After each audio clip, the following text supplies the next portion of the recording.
ఇవాల్టి ఉమ్మడి ఖమ్మం జిల్లా వార్తలు ఒకసారి గమనించినట్లయితే ఉమ్మడి ఖమ్మం జిల్లాలో భూకంపం సంభవించింది. కొన్ని చోట్ల 3 సెకండ్లు, మరికొన్ని చోట్ల 6 సెకండ్లు. మొత్తం మీద ఉమ్మడి ఖమ్మం జిల్లా వ్యాప్తంగా అన్ని గ్రామాలలో కూడా భూకంపం వచ్చినట్లు ప్రజలు గుర్తించారు. కొన్ని చోట్ల ప్రజలు ఆందోళనకు గురయ్యారు. ఇళ్ల నుంచి బయటకు ఉరికొచ్చారు. భూమి కంపించినటువంటి సందర్భాలలో ఇంట్లో ఉన్నటువంటి వస్తువులు కింద పడిపోవటం, బంద్ చేసినటువంటి ఫ్యాన్లు ఊగడంతో పాటు గోడలు క్రాకిచ్చాయి. చాలా చోట్ల భూమి కూడా క్రాకిచ్చినటువంటి పరిస్థితులను ప్రజలు గుర్తించారు. ఏం జరుగుతుందో ఏంటోటువంటి భయాందోళనలో ప్రజలు రోడ్ల మీదకి ఉరికొచ్చి భూకంపం వచ్చిందంటూ పెద్ద పెట్టిన అరుచుకుంటూ బయటకు వచ్చినటువంటి దృశ్యాలు చాలా చోట్ల కనిపించాయి. సీసీ ఫుటేజీల్లో కూడా భూకంపం దృశ్యాలు స్పష్టంగా రికార్డయ్యాయి. 5.3 రెక్టర్ స్కేల్ మీద భూకంప తీవ్రత నమోదైనట్టుగా అధికారులు చెప్తున్నారు. ఈ భూకంప కేంద్రానికి దాటికి ములుగులో భూకంప కేంద్రం ఉన్నట్టు గుర్తించారు. చాలా చోట్ల కూడా ప్రజలు ఆందోళనకు గురయ్యారు. ఇక మహాలక్ష్మి పేరుతో కాంగ్రెస్ ప్రభుత్వం పెట్టినటువంటి ఉచిత బస్సు పథకం మహిళలను అవమానపరిచే విధంగా ఉందని ఆందోళన చేసింది. సిపిఐఎంఎల్ మాస్ లైన్ పార్టీ నాయకులంతా కూడా ఖమ్మం బస్ డిపో ఎదుట ఆందోళనకు దిగారు.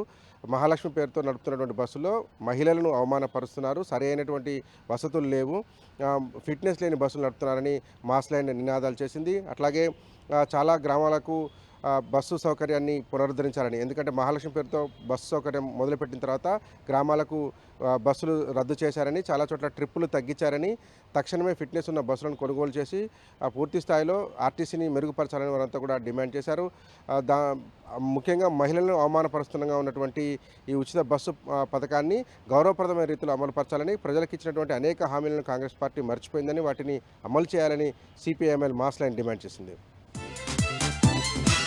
పారితోషికం వద్దు, 18,000 కనీస వేతనం చెల్లించాలని డిమాండ్ చేస్తూ CITU Telangana ASHA workers union ఆధ్వర్యంలో ఖమ్మం కలెక్టరేట్ను ముట్టడించారు. పెద్ద ఎత్తున తరలి వచ్చినటువంటి ఆశాలు ఖమ్మం కలెక్టరేట్ ఎదుట ర్యాలీ నిర్వహించారు.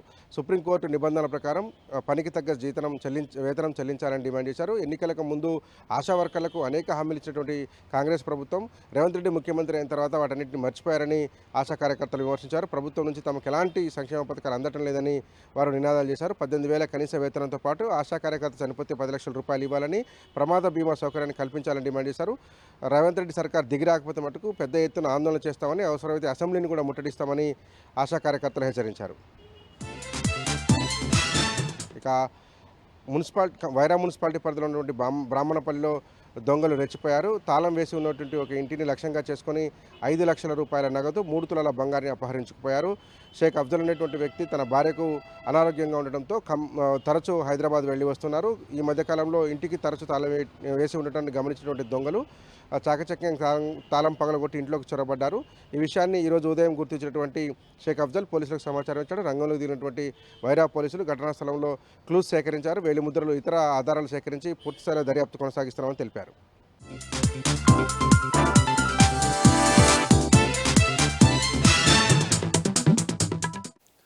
జగిత్యాల జిల్లా నుంచి ఇవాళ ప్రధాన వార్తలు ఒకసారి పరిశీలిస్తే, జగిత్యాల జిల్లా పెద్దపల్లి పార్లమెంటు పరిధి ధర్మపురి నియోజకవర్గానికి సంబంధించి ఇవాళ పెద్దపల్లిలో రేవంత్ రెడ్డి సభ ఉన్న విషయం మనకు తెలిసిందే. అందుకు సంబంధించి ఇవాళ ధర్మపురి నియోజకవర్గంలో తెల్లవారుజామునే అనేక మంది బీఆర్ఎస్ శ్రేణులను అరెస్టు చేసి ధర్మపురి పట్టణ పోలీస్ స్టేషన్కు తరలించారు. ఈ సందర్భంగా అంటే హామీలపై నిలదీస్తారు అని ఉద్దేశంతో అరెస్టు చేసినట్టు బీఆర్ఎస్ శ్రేణులు అయితే పేర్కొన్నారు. నాయకులు చెప్పిన మాటే పోలీసులు వింటున్నారు తప్ప క్షేత్రస్థాయిలో అసలు ఏం జరుగుతుందో, ప్రభుత్వంపై ఎంత వ్యతిరేకత ఉందో ఎవరికీ అర్థం కావట్లేదు. ఖచ్చితంగా హామీలపై నిలదీస్తామన్న ఉద్దేశంతో భయంతో తమను ముందస్తు అరెస్టులు చేశారని ఈ సందర్భంగా నాయకులతో పేర్కొన్నారు. అయితే రేవంత్ రెడ్డి సభ సందర్భంగా కావచ్చు, ఇంతకు ముందు కూడా అనేక అంశాల్లో బీఆర్ఎస్ శ్రేణులు ముందస్తు అరెస్టులు చేయడము జగిత్యాల జిల్లాలో పరిపాటిగా మారిందని ఈ సందర్భంగా బీఆర్ఎస్ నాయకులైతే పేర్కొన్నారు. మరొక వార్త, రైతు రుణమాఫీ 2 లక్షల వరకు అందరికీ పూర్తయిందని ప్రభుత్వం ప్రకటించిన నేపథ్యంలో ఇంకా రుణమాఫీ కాని రైతులు క్షేత్రస్థాయిలో అనేక మంది ఉన్నారని మనకు అర్థమవుతోంది. ఎందుకంటే ఇవాళ మెట్పల్లి మండలం వెల్లుల గ్రామానికి చెందినటువంటి అనేక మంది రైతులు ఇవాళ ఆర్డీఓ కార్యాలయానికి చేరుకొని అక్కడ ఆర్డీఓకు వినతి పత్రం ఇచ్చారు. అన్ని పత్రాలు సక్రమంగా ఉండి ప్రతి ఏటా చెల్లించుకుంటూ వస్తున్నప్పుడు కూడా ఈసారి తమకు ఎందుకు రుణమాఫీ కాలేదో తెలపాలంటూ ఆర్డీఓకు వినతి పత్రం సమర్పించారు. అయితే ఆ పత్రాలను పరిశీలించిన ఆర్డీఓ ఖచ్చితంగా ప్రభుత్వానికి నివేదిస్తాము, ఈసారి రుణమాఫీ అయ్యేలా చూస్తామని తెలపడం జరిగింది. ఇప్పటికే తామంతా రైతు వేదికల చుట్టూ అలాగే ఆ ప్రభుత్వ కార్యాలయాల చుట్టూ అగ్రికల్చర్ అధికారుల చుట్టూ తిరుగుతున్నప్పటికీ ఫలితం లేదని ఈ సందర్భంగా ఆర్డీఓ కార్యాలయంలో వినతి పత్రం ఇచ్చినట్టు వారంతా కూడా చెప్పడం జరిగింది.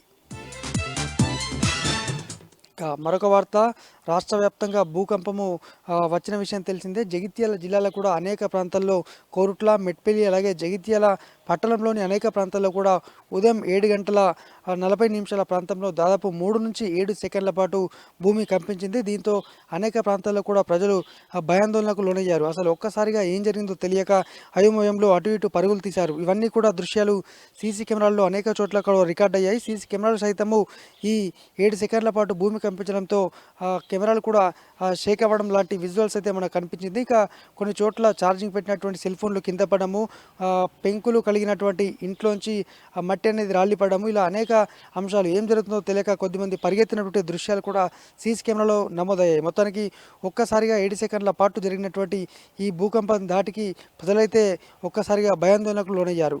ఇవి జిల్లా వ్యాప్తంగా ఉన్నటువంటి ప్రధాన వార్తలు.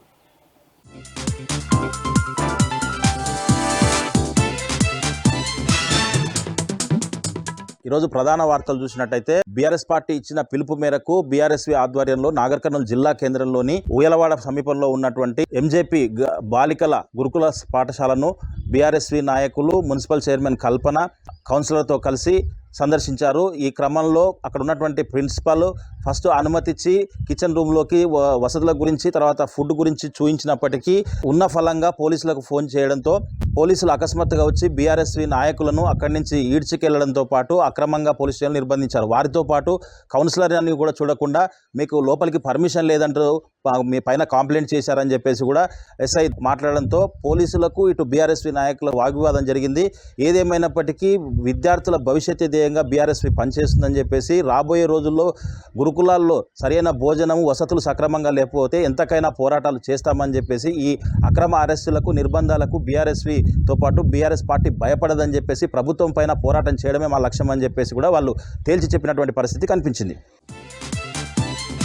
మరొక వార్త చూసినట్టయితే కల్వకుర్తి నియోజకవర్గంలోని కాంగ్రెస్ పార్టీలో సీనియర్లు జూనియర్ల పంచాయతీ రచ్చకెక్కింది. రచ్చకెక్కడమే కాదు, ఏకంగా మీడియా ముందు వెల్దండ మండల్కి చెందినటువంటి single window director OBC mandal president Naresh తన ఆవేదన వ్యక్తం చేశారు. సీనియర్లకే ఎమ్మెల్యే కసిరెడ్డి నారాయణ రెడ్డి పట్టించుకోవడం లేదని చెప్పేసి జూనియర్లకు నిన్నమని వచ్చిన వాళ్లకు మార్కెట్ సంబంధించినటువంటి పదవులు కట్టబెట్టడం ఎంతవరకు సమంజసమని చెప్పేసి దీనిపై ఎమ్మెల్యే ఒంటెద్దు పోకడ పోతున్నాడని చెప్పేసి ఇదంతా కూడా పార్టీకి నష్టం కావడమే కాకుండా ప్రజలకు ఏం సందేశం ఇస్తున్నామని చెప్పేసి కూడా ఆయన మీడియా ముందు వాపోయినటువంటి పరిస్థితి. ఏది ఏమైనప్పటికీ పీసీసీ ప్రెసిడెంట్కు ఫిర్యాదు చేస్తామని చెప్పేసి కూడా నరేష్ చెప్పినటువంటి పరిస్థితి కనిపించింది. మరొక వార్త చూసినట్టయితే నాగర్ కర్నూలు జిల్లా కేంద్రంలోని పోలీసుల ఆధ్వర్యంలో నూతనంగా పెట్రోల్ బంకును ఏర్పాటు చేశారు. ఈ పెట్రోల్ బంకును జిల్లా కలెక్టర్ బదావత్ సంతోష్తో పాటు ఎస్పీ గైక్వాడ్ వైభవ్ రఘునాథ్ కలిసి ప్రారంభించారు. ఈ కార్యక్రమంలో పలువురు పోలీసులు తర్వాత అధికారులంతా కూడా పాల్గొన్నారు. ఈ పెట్రోల్ బంకు ప్రజలకు ఎంతగానో ఉపయోగపడుతుందని చెప్పేసి ప్రతి ఒక్కరు కూడా దీన్ని వినియోగించుకోవాలని చెప్పేసి నాణ్యతకు అన్నిటికి కూడా ఇది మారుపేరుగా నిలుస్తుందని చెప్పేసి రాబోయే రోజుల్లో ఇది మంచి పెట్రోల్ బంకుగా మారాలని చెప్పేసి అందుకు వినియోగదారులందరూ కూడా సహకరించాలని చెప్పేసి కూడా వాళ్ళు పిలుపునిచ్చినటువంటి పరిస్థితి కనిపించింది.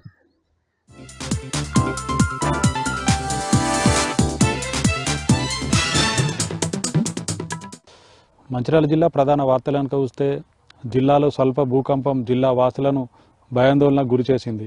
కోటపల్లి, చెన్నూరు, భీమారం, జైపూరు, శ్రీరాంపూర్, నస్పూరు, మంచిర్యాల, హాజీపూర్, లక్షడిపేట మండలాల్లోని పలు చోట్ల స్వల్పంగా భూమి కంపించడంతో ఇళ్లలో నుంచి బయటకు పరుగులు తీశారు ప్రజలు. 2 నుంచి 5 సెకండ్ల పాటు భూ ప్రకంపనలు ఉండడంతో పలు చోట్ల ఇళ్లలోని వస్తువులు కింద పడ్డాయి.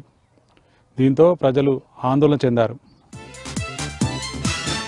మంచిర్యాల జిల్లాలోని మిగతా వార్తలు కనుక వస్తే పెద్దపల్లి జిల్లాలో సీఎం రేవంత్ రెడ్డి పర్యటన సందర్భంగా కోటపల్లి, చెన్నూరు, నస్పూరు, హాజీపూర్ మండలాల్లో బీఆర్ఎస్ నాయకులను ముందస్తుగా అరెస్ట్ చేసి పోలీస్ స్టేషన్లకు తరలించారు పోలీసులు.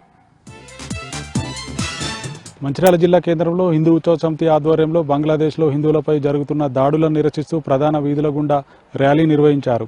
బంగ్లాదేశ్లో హిందూ దేవాలయాలపై, హిందువులపై దాడులకు పాల్పడుతున్న వారిపై బంగ్లాదేశ్ ప్రభుత్వం కఠిన చర్యలు తీసుకోవాలని డిమాండ్ చేశారు. మంచిర్యాల జిల్లా మందమర్రి పట్టణంలో బీఆర్ఎస్ గురుకుల బాట కార్యక్రమంలో భాగంగా ప్రభుత్వ ఎస్సీ బాలుర వసతి గృహ పరిశీలనకు వెళ్లిన బీఆర్ఎస్వి నాయకులను అధికారులు అనుమతించలేదు. గేట్లకు తాళాలు వేయడంతో గేటు ముందే కూర్చొని నిరసన తెలిపారు బీఆర్ఎస్వి నాయకులు. గేటు వద్దకు వచ్చిన విద్యార్థులతో సమస్యలను అడిగి తెలుసుకొని మేమున్నామంటూ భరోసా కల్పించారు బీఆర్ఎస్వి నాయకులు. మంచిర్యాల జిల్లా కలెక్టరేట్ కార్యాలయం ముందు సిఐటియు ఆధ్వర్యంలో ఆశా వర్కర్లు ధర్నా చేపట్టారు. కాంగ్రెస్ ప్రభుత్వం ఎన్నికల్లో హామీ ఇచ్చిన విధంగా తమ సమస్యలు పరిష్కరించాలంటూ డిమాండ్ చేశారు. ఈ ధర్నా కార్యక్రమానికి జిల్లా వ్యాప్తంగా ఆశా వర్కర్లు తరలివచ్చారు. కుమ్రంభీం ఆసిఫాబాద్ జిల్లా ప్రధాన వార్తలకు వస్తే జిల్లాలో స్వల్ప భూకంపం జిల్లా వాసులను ఆందోళనకు గురిచేసింది. కాగజ్ నగర్, సిర్పూర్టి, కౌటాల, బెజ్జూరు, చింతలమానపల్లి మండలాల్లోని పలు చోట్ల స్వల్పంగా భూమి కంపించడంతో ప్రజలు తీవ్ర భయాందోళనకు గురయ్యారు. 2 నుంచి 5 సెకండ్ల పాటు భూమి కంపించడంతో భయంతో ఇళ్లలో నుంచి బయటకు పరుగులు తీశారు ప్రజలు. కుమ్రంభీం ఆసిఫాబాద్ జిల్లా మిగతా వార్తలను చూస్తే ప్రపంచ వన్యప్రాణుల సంరక్షణ దినోత్సవం సందర్భంగా ఆసిఫాబాద్, కాగజ్ నగర్, రెబ్బెన, కెరమరి మండల కేంద్రాల్లో అటవీశాఖ ఆధ్వర్యంలో ర్యాలీ నిర్వహించారు. ఈ కార్యక్రమంలో అటవీశాఖ అధికారులతో పాటు సిబ్బంది పాల్గొన్నారు. వన్యప్రాణుల సంరక్షణ అందరి బాధ్యత అని, వాటిని సంరక్షించుకోవడంలో అడవులను అభివృద్ధి చేయాల్సిన బాధ్యత అందరిపైన ఉన్నదని ఈ సందర్భంగా అన్నారు. కుమ్రంభీం ఆసిఫాబాద్ జిల్లాలో బీఆర్ఎస్వి గురుకుల బాట కార్యక్రమానికి పోలీసులు అడుగడుగున అడ్డంకులు సృష్టిస్తున్నారు. తిర్యాని మండల కేంద్రంలో గల ప్రభుత్వ గిరిజన బాలికల ఆశ్రమ పాఠశాల వసతి గృహ పరిశీలనలకు వెళ్లిన బీఆర్ఎస్వి నాయకులను పోలీసులు అడ్డుకున్నారు. దీంతో బీఆర్ఎస్వి నాయకులకు పోలీసులకు మధ్య వాగ్వాదం చోటు చేసుకుంది. పోలీసుల వైఖరిని నిరసిస్తూ బీఆర్ఎస్వి నాయకులు ధర్నా చేపట్టారు. కాంగ్రెస్ ప్రభుత్వ గురుకులాలు, ఆశ్రమ పాఠశాలలోని వైఫల్యాలను కప్పిపుచ్చుకునేందుకే బీఆర్ఎస్ గురుకుల బాట కార్యక్రమాన్ని అడ్డుకుంటున్నదని విమర్శించారు.